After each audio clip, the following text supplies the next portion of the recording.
જો ભાઈ 2025 પૂરું થઈ ગયું ને તો વાંધો નહીં. અને 2026 આવી ગયું આવી ગયું હોય ને હા તો આજ એને પેલો દી હે 2026 નો. બરોબર, તો આ પેલા દી માં આપણે બધું સારું કામ કરવાનું.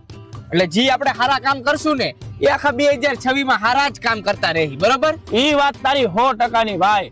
અને આપણે 2025 માં ખરાબ કામ જ કર્યા છે અને હવે 2026 માં આપણે સારા કામ કરવા પડશે. હા તો પછી અને તારું કામ થઈ જાય સારું આ નવા વર્ષમાં. તો એક કામ કર, અત્યારે જ આપણે પેલું કામ કરી નાખી સારું. તો હાલો કરી નાખી આપણે કામ સારું. હાલો તો સારું કામ કરવા તૈયાર હો ને? હા ભાઈ. 2026 નું પેલું કામ સારું કરવા તૈયાર હો ને? હા ભાઈ. અને હજી એકવાર તમને બેયને પૂછું, કામ કરવા તૈયાર હો ને સારું? હા ભાઈ. હાલો. ચેસ.